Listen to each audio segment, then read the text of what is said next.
واچوله چې تا ولې په پښتو کې کلمه ووایې ته په عربۍ کې ولې نه وې تا بسم الله الرحمن الرحیم ونه وې تا ولې ووایې چې په شروع کوم په نامه د خدای چې بخښونکی او مهربانه دی چې لانجې واچوله ملګری ورسره لږ ګرمېدو ما هغه هلک ته م وویل چې ته هم لږ صبر وکړه او د خپل ملګري ته م وکړې زما نمبر به راشي او تاسو ته هم وایم ډېر روښانفکره ملګري م ولاړ دی چې کله زه راپاڅېدم نو ما ورته وویل چې وروره ما ته خو په دې غوسه کېږي چې ته وایې چې شروع کوم په نامه د خدای او چې بخښونکی او مهربانه دی دا به نه وی خو مې ستا نه یو تپوس کومه ته خو ما ته لږ د مانځه د انجت چې په جومات کې تړې دا خو راته واوره وه باید انجت کې راته واوره ته نیت څه وی باید ته وایې چې نیت مې کړی د زړه د اخلاصه 4 رکعته فرض قطعي مونځ ادا کوم په دې حاضر وخت په دې حاضر امام پسې او بیا نیت وتړې نو ما ته مولا ویلي دي یا به ځې په جومات کې به کښېنې اوس د دې انګور اډې د دې وزیرستان د مولا سره به ما کښېنې که دی ځان له په عربۍ کې وایي او ما ته یې په پښتو ښودلي نو بیا را سره ظلم کوي او که ځان له په پښتو کې وایي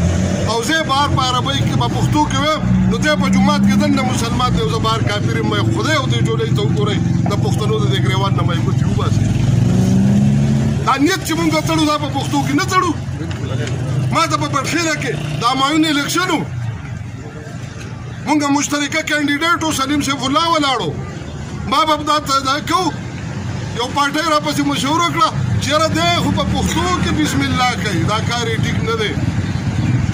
باید د ده سره اوس دا نشته چې دی ووایي چې حسین شاغل دی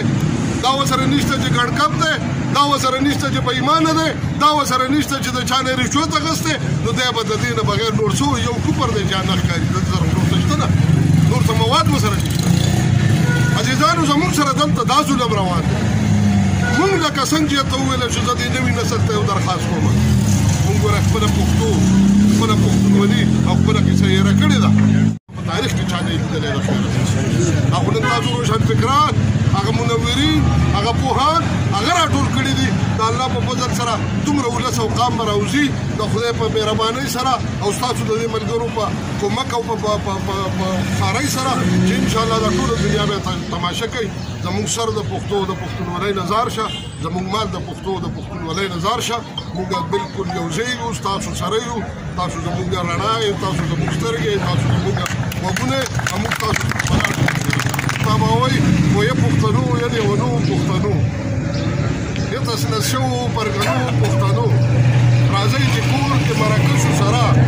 سیالۍ وخت کې چې جرګه شو سره دنیا بدلېږي او د ځان بدل کړي او دغه د ظلم ټول جهان بدل کړي درنو پښتنو په پښتو ژبه او قام مینو مشرانو کشرانو همزولو د آج ادینځۍ ادبي جرګې ملګرو او د عوامي نیشنل پارټۍ ملګرو مشرانو السلام علیکم ډېره زیاته تفصیلي خبره وشوه زمونږ مقصد چې کوم و هغه مونږ ښکاره کړو هم په تقریر کې هم په بینر کې هم په پوسټر کې چې مونږ د خپلې ژبې لا وده ورکړو او دې لا عزت ورکړو هم د سرکار په لیول ورته میلاو شي هم ورته د عوامو د ولس په لیول میلاو شي مونږ د جمع حاضرینو مجلسو د میډیا د ملګرو د عوامي نیشنل پارټۍ د ملګرو د خپل تنظیم د ملګرو د صحافیانو ملګرو او د هغې نه علاوه د سکیورټي د ملګرو د پولیس ملګرو شکریه ادا کوو چې زموږ دا پروګرام یې کامیابۍ ته ورسوو او زموږ سره په دې کې کومک وکړو